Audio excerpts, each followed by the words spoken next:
नमस्कार, आप देख रहे हैं स्काई मीडिया न्यूज़ और इस वक्त हमारे साथ बहुत ही खास मेहमान जुड़ रहे हैं। जैसा कि सभी को पता है, बिहार में कुछ ही महीनों में इलेक्शन होने वाला है और उसी मुद्दे पर आज हम बात करेंगे सीवान जिले के बहुत ही चर्चित समाज सेवी जीवन यादव जी से, जो आज हमारे साथ जुड़ चुके हैं। सबसे पहले आपका थोड़ा परिचय हमारे दर्शकों को बता दें। बंगाल की धरती पे आए हैं, सबको नमस्कार और भगवान से प्रार्थना करेंगे कि आप सब लोग सकुशल रहें और आप लोग का स्नेह और प्यार हमको भी मिले और हमारे बिहार को भी मिले। बिहार में इलेक्शन है, किस पार्टी का समर्थन करते हैं? देखिए, अभी तो ये तय नहीं हुआ है, लेकिन बहुत जल्द इस महीने के लास्ट तक हम पार्टी ज्वाइन कर लेंगे और जिसमें भी जाएंगे उस पार्टी के लिए मेहनत करेंगे। अपनी सिवान की धरती के लिए कुछ ऐसा करना चाहते हैं कि कल आने वाला भविष्य इतिहास बने कि हाँ भाई, कोई व्यक्ति था जो राजनीति के द्वारा समाज को लेकर चला और समाज के लिए कुछ ऐसा किया जो कल लोग हम लोग रहे ना रहे तो लोग याद करें। कौन सी पार्टी ज्वाइन कर रहे हैं? ये थोड़ा सा सेपरेट है, ज्वाइनिंग होगा तो पता चल जाएगा। मतलब लास्ट 10 से 15 दिन में ज्वाइनिंग है और ज्वाइनिंग का पता चल जाएगा। इससे पहले निर्दलीय आप चुनाव लड़ चुके हैं, तो उसमें क्या रिस्पांस कैसा मिल रहा है पब्लिक का? देखिए, हम पहला चुनाव लड़े थे नगर परिषद चेयरमैन का, जिसमें अपनी माता जी को लड़ाए थे। कुछ राजनीतिक हथकंडे अपना के सीट को रिजर्व करा दिया गया। सीट रिजर्व हो गया तो हम अपना कैंडिडेट लड़ाए और बिहार में सेकंड पोजीशन में चुनाव हम उसको जिताए। उसके बाद एमपी का चुनाव लड़े, जनता का स्नेह और प्यार मिला। नए थे, चुनाव लड़े, सीखने को मिला और ये फ़ायदा हुआ चुनाव लड़ने से कि आने वाले समय में 2029 में अगर हम एमपी का चुनाव लड़ते हैं तो कैसे लड़ना है, किस तरीके से लड़ना है, ये अब अनबूझ नहीं रहेंगे। इसकी जानकारी हो गई है और 2029 में अगर हम चुनाव एमपी का लड़ेंगे तो जीत हमारी पक्की है। जिस भी पार्टी में आप जाने की इच्छा रखते हैं, वहाँ से अगर आपको टिकट नहीं दिया गया तो क्या फिर से निर्दलीय चुनाव लड़िएगा? सत्य है कि लड़ाइयाँ लड़ते रहना चाहिए। हम लोग श्री कृष्ण के वंशज हैं, हम लोग का इतिहास रहा है लड़ाई का। नहीं लड़ेंगे तो हमारी पहचान ख़त्म हो जाएगी और लड़ाई भी हम लोग लड़ते हैं तो हक़ का लड़ाई लड़ते हैं। हम जनता के हक़ की लड़ाई लड़ने के लिए आए थे। उसी के लिए एक पद चाहिए जिसके द्वारा हम लोगों का समाज में जो सेवा करते हैं और बढ़ चढ़ के करें और ज़्यादा से ज़्यादा हम कर सकें, इसके लिए राजनीति में है। और लड़ाई लड़ेंगे तो जीत हासिल होगी। कहते हैं कि प्रयासरत रहना चाहिए, कभी न कभी सफलता आपको मिलेगी ही मिलेगी। तो हम भी प्रयासरत हैं, अगर पार्टी टिकट नहीं देगी तब भी चुनाव लड़ेंगे। जेल क्यों भेजा गया था? किन आरोपों में आपको जेल भेजा गया था? देखिए, सरकार का ये मोनोपोली है। जब सेवा करने से और राजनीति हथकंडा कुछ ऐसा हम सिवान के लिए कर दिए ना कि सबका चुनाव, सब जो लीडर जो 5 साल में एक बार आते थे, झूठ जुमलेबाजी करके चुनाव लड़ते थे, जीत जाते थे, हार जाते थे, लेकिन उसके बाद 4 साल 11 महीने नहीं दिखने वाले नेताओं को हम ज़मीन पे उतार दिए। जाहिर सी बात है कि जब नेताओं का चुनाव खर्चीला होगा, सेवा करना पड़ेगा, तो दुश्मनी तो होगी ही। उसी दुश्मनी के शिकंजे का शिकार हम बने। फर्जी सारे मुकदमे डाले गए और एक नहीं 7-7 मुकदमे हम पे किए गए। लेजिस्लेटिव पर मुझे भरोसा था, मुझे बेल मिला। बेल नहीं, मुझे समझिए रिहाई मिल गया और मैं बाहर आया, जनता के सामने आकर अपना बात रखा कि मेरे साथ क्या क्या हुआ है। जनता का समर्थन और स्नेह और प्यार जो आज मिल रहा है, कल चुनाव लड़ेंगे मिलेगा, चुनाव जीतेंगे। तो समय है, आज हमारे साथ हो रहा है, कल भगवान उन लोगों के साथ करेंगे। बिहार में लालू की सरकार रही, अभी नीतीश की सरकार है, कौन सी सरकार आपकी समझ से बेहतर है? देखिए, कहा जाता है कि लोग कहते हैं कि लालू जी आए तो जंगल राज आया। जंगले था तो राज कहाँ से आएगा? लालू जी थे जिस समय पद पे, उस समय जंगले था, बिहार में कुछ था ही नहीं। झारखंड भी तो बिहार ही में था, तो कहीं ना कहीं कुछ था नहीं। तो उस समय लालू जी बिना डेवलपमेंट के डेवलपमेंट किए, गरीबों पिछड़ों असहायों का इतना मदद किए जो आज हम भी पिछड़े वर्ग के हैं, यादव हैं तो पिछड़े हैं। आज हम बोल रहे हैं, चल रहे हैं, अच्छा पहन रहे हैं, अच्छा खा रहे हैं, तो लालू जी का देन है। लोग कुछ भी कहे, देश के लिए हम लोग गर्वान्वित महसूस कर, हम यादव इसलिए नहीं कर रहे हैं, हम लोग देश के लिए गर्वान्वित महसूस करते हैं कि लालू जी हम लोग के भगवान हैं। पिछड़ों के, गरीबों के, असहायों के, कमज़ोर के लिए वो भगवान है। लालू जी की राज में ही एक वहाँ का शहाबुद्दीन नाम के एक व्यक्तित्व उभर के आए थे, तो उसको लेकर रिलेटेड और लालू जी के ये में कहा जाता है, ऊपर से तेजस्वी यादव को लेकर कहा जाता है, प्रशांत किशोर जो भी चुनाव में है, चुनावी मैदान में है, देखा जाता है वो भी कहते हैं कि तेजस्वी यादव 9वीं फेल है। इस पर क्या कहना है? देश का सबसे अमीर इंसान बिल गेट्स, उनके बारे में भी पता कर लिया जाए कि कितना पढ़े हैं। पढ़ाई और हुनर जहाँ जाता है ना, मैंने हमनी के देहात में वो कहावत रहल, हमनी के पूर्वज कहो कि पढ़ाओ तो पढ़ाओ ना तो शहर में बसाओ। जे खूब पढ़ ली वो सब्जी बेची, आ जे शहर में बस के समाज के लेके चल ली वो बिजनेसमैन हो जाए, अच्छा खासा संपत्ति, अच्छा खासा नाम हो जाए। तो शिक्षा जरूरी है, ऐसा नहीं है कि शिक्षा जरूरी नहीं है, लेकिन शिक्षा सामाजिक होना जरूरी है। कलम का शिक्षा भी जरूरी है, तो उससे ज़्यादा जरूरी है सामाजिक शिक्षा। अब 9वीं फेल 10वीं फेल कह के कोई कुछ भी कह लेता है। अब तो हम मान लीजिए कि ग्रेजुएट है या कोई 9वीं का आदमी मुख्यमंत्री बन जाए तो वो बड़ा ना, वो सामाजिक ना, क्योंकि अगर जनता समर्थन दे रही है तो कहीं ना कहीं समाज की बदौलत दे रही है। कि आपके डिग्री लेके सर पे चिपका के कोई घूमता है क्या?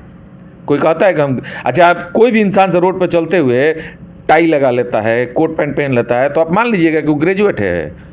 हम तो किसी को पहना, जो 5वीं फेल है उसको भी पहना दीजिएगा तो लगेगा ग्रेजुएट है। मतलब उसने उसके चाल ढाल एक्टिविटी बताती है कि वो कितना शिक्षित है, कितना सामाजिक है। अब कहने वाले तो बहुत कुछ कहेंगे, वो तो काम है, लेकिन तेजस्वी जी आने वाले बिहार के भविष्य हैं, इसमें कोई दो राय नहीं है। और वैसा मुख्यमंत्री अगर बनते हैं तो बिहार जहां हम लोग सोच रहे हैं, जो हम लोग कहा जाता है कि हम लोग जो सोचते हैं कि बिहार उत्तर प्रदेश से आगे हो, आज उत्तर प्रदेश बहुत आगे है, उतना बड़ा राज्य होने के बावजूद भी हम लोग चाहेंगे दिल्ली से आगे बिहार है, तो उसके लिए तेजस्वी जी का मुख्यमंत्री बनना बहुत ज़रूरी है। बिक्की नाम के एक युवक पर गोली चलाने का आरोप आप पे लगा था, वो किस हद तक सही है? देखिए, बिक्की को तो हम खुद हमारे साथ ही रहने वाला सब लड़के हैं, ऑफिस पे थे सब। अब क्या हुआ नहीं हुआ, हम तो वहाँ नहीं थे, सीसी कैमरा खंगाला गया, कोई सबूत नहीं मिला। वही बिक्की केस करता है, वही बिक्की जाके जज साहब के सामने कहता है कि नहीं जीवन भैया निर्दोष है, तभी हमारा रिहाई हो गया। तो कहने का मतलब सरकार का बिक्की पे दबाव था कि जीवन यादव पे FIR करो, वो ज़बरदस्ती FIR कराया गया। जब 1 महीना बीता, बिक्की से हमारी बात हुई, वो बोला भैया मजबूर थे, प्रशासनिक इतना दबाव बनाया गया था हम पे राजनीतिक कि हमको FIR करना पड़ा, नहीं करते तो हमको नहीं छोड़ता, सब मजबूरी में हम जाके आप FIR किया। बस जाके जज साहब के सामने बोला कि भैया निर्दोष, की पत्नी वो दोनों जाके बोले, तभी हमारा बेल ना हुआ। अपहरण प्लस 307 आराम से लगा था और हम 53 दिन में आ गए बाहर। तो बिक्की के सहयोग भी था कि जाके जज साहब को बोला कि नहीं निर्दोष है, तब हमारा बेल हुआ और तब जाके हम रिहाई लिए केस में। इस बार बिहार के इलेक्शन में क्या देखते हैं, किसकी जीत की संभावना आपको नजर आ रही है? कहेंगे तो लोग झूठ कहेंगे, नए चेहरे की मांग है, नए मुख्यमंत्री की मांग है। उम्र भी हो गया है हमारी। देखिए, नीतीश कुमार जी अच्छे मुख्यमंत्री कार्यकाल रहा है, बहुत विकास किए हैं बिहार का, रोड नाला बिजली, मैंने उनका कार्यकाल अच्छा रहा है।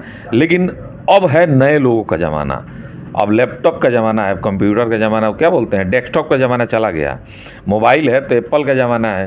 तो ऐसे देखा जाए हर चीज़ डेवलप हो चुका है, रोड डेवलप है, बिजनेस करने वाले लोगों की सोच डेवलप है, तो राजनीति में भी डेवलपमेंट होना चाहिए। अब मुख्यमंत्री जी पुराने हो गए हैं, उम्र भी हो गई है, उनको तो संन्यास ले लेना चाहिए और संन्यास लेके एक ऐसा युवा पीढ़ी बिहार के आने वाले समय के भविष्य तेजस्वी यादव को मौका मिलना चाहिए, एक बार मुख्यमंत्री पद मिलना चाहिए। तो जाहिर सी बात है कि अगर वो आएंगे तो जब वो डिप्टी CM थे तो 60 कंपनियों को बिहार में बुलाए थे, 60 कंपनी आके सर्वे करके गई थी। 60 कंपनी अगर बिहार में लगता तो बिहार कहाँ होता। बिहार अगर आज पीछे है उसका एक ही कारण है, वहाँ इंडस्ट्री नहीं है। जहाँ इंडस्ट्री, गुजरात में इंडस्ट्री है, गुजरात आगे है, दिल्ली में इंडस्ट्री है, दिल्ली आगे है, आपके यहाँ झारखंड में बैठे हैं, बंगाल में बैठे हैं, यहाँ इंडस्ट्री है, बंगाल आगे है, झारखंड में बिहार ही का टूटा हुआ एक राज्य है, वहाँ कोयला है, खदान है, वो आगे है।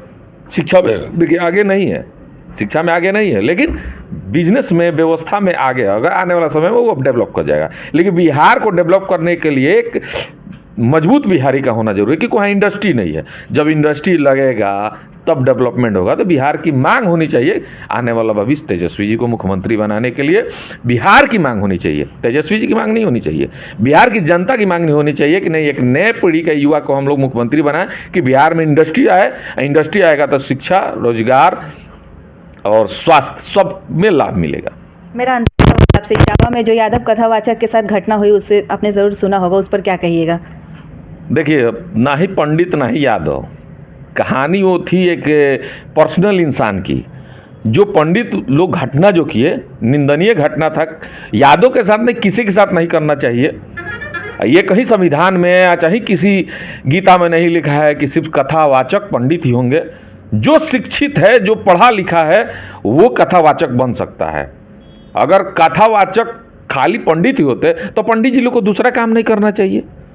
तो पंडित में टीचर क्यों बन जाते हैं, बिजनेसमैन क्यों बने, नेता क्यों बनते हैं? नहीं बनना चाहिए। तो कथावाचक वो पर्सनल मैटर था, वो जो गलती किए थे उनको सज़ा, बहुत बड़ा सज़ा मिलना चाहिए। लेकिन उसके लिए पूरे देश के पंडित पे उंगली उठाना भी उचित नहीं है, क्योंकि पूरे देश के पंडित वहाँ जाके गलती नहीं किए थे। वो एक परिवार का गलती था, एक समाज का, एक गाँव का गलती था, एक समाज का गलती नहीं था। अब एक पंडित एक समाज है, एक जाति है, जिस पे सब पे टिप्पणी करना उचित नहीं है। एक यादव के साथ हुआ, पूरा यादव बौखला गए, अच्छी बात है। ये घटना अगर पंडित जी के साथ यादव जी किए होते तभी ये पंडित जी बौखला जाते हैं। শরতের শুভ আগমনে আসন্ন শারদ উৎসবে সাহা ক্লথ স্টোর্স পরিবারের জন্য নিয়ে এসেছে এক্সক্লুসিভ শাড়ি ও রেডিমেড পোশাকের বিপুল সম্ভার। তাদের নিচে আপনি পেয়ে যাচ্ছেন এক্সক্লুসিভ ফ্যান্সি শাড়ি, বাংলার প্রসিদ্ধ তাঁত শাড়ি, মসলিন, ঢাকাই জামদানি, তসর, পৈঠানি সিল্ক, ওপারা silk, Arni silk, Madhubani silk, Maheshwari silk, kosa silk ও ডিজাইনার লেহেঙ্গা শাড়ি। রয়েছে বিভিন্ন ধরনের ফ্যাশনেবল কিডস ওয়্যার। তবে আর দেরি কেন, আজই চলে আসুন সাহা ক্লথ স্টোরসে। স্বাদ ও সাধ্যের স্বপ্ন পূরণের সাথী সাহা ক্লথ স্টোরস, সেরা শাড়ির সেরা ঠিকানা। সাহা ক্লথ স্টোরস, অঞ্জাল, নর্থ বাজার। পাশের বাড়ির ঘটনা মনে আছে? নতুন বাড়িতে ফায়ার রিটার্ডেন্ট এসিপি চাই ব্যাস। অলরেডি করে নিয়েছি। টাফ এন্ড গ্লাস আর প্যাচ ফিটিং এর পর এজিটাফ নিয়ে এসেছে fire retardant ACP with PVDF coating, সাথে 15 ইয়ার্স এর ওয়ারেন্টিও পেয়ে যাবো। अभिषेक ग्लास, दीवार से भी ज्यादा मजबूत। स्वास्थ्य की रक्षा और अधिक पौष्टि, एग्रो फ्रेश आटा की रोटी, खुशी परिवार हरदम ताजा टेस्ट, आटा की जगत में एग्रो फ्रेश बेस्ट। संपूर्ण मात्रा में कार्बोहाइड्रेट, प्रोटीन, विटामिन, मिनरल से भरपूर एग्रो फ्रेश आटा, मॉडर्न साइंटिफिक टेक्नोलॉजी से बना हेल्दी एग्रो फ्रेश आटा। रोटी, चपाती, पूरी, पराठा, एग्रो फ्रेश आटा। স্বাস্থ্য জল দেহে সঠিক পুষ্টি, এগ্রো ফ্রেশ আটা রুটি, এগ্রো ফ্রেশ আশার মাঝে অঙ্গীকার, আপনার স্বপ্নের সাথী অভিষেক গ্লাস। বন্ধন অটুট রাখতে চ্যালেঞ্জ নিতে জানি আমরাই। Abhishek glass industries, latest tech টাফেন glass unit, an ISO 9001-2008 certified company, Khandra, Durgapur. দেওয়াল ভাঙবে না অভিষেক গ্লাস। वक्त बदला, सोच बदली, लेकिन वक्त के साथ एक चीज नहीं बदली, और वो है एक अटूट विश्वास केपी ज्वेलर्स का, एक अनमोल रिश्ता केपी ज्वेलर्स से। शादी हो या हो कोई त्योहार, जल्द ही मिले केपी ज्वेलर्स। केपी ज्वेलर्स, सोना चांदी के फैंसी आभूषण के निर्माता। शादी हो या हो कोई त्योहार, जल्द ही मिले केपी ज्वेलर्स।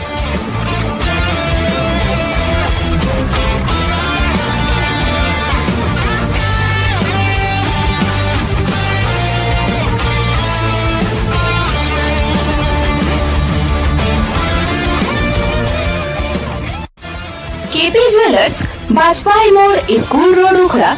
Contact number 0341 2666022।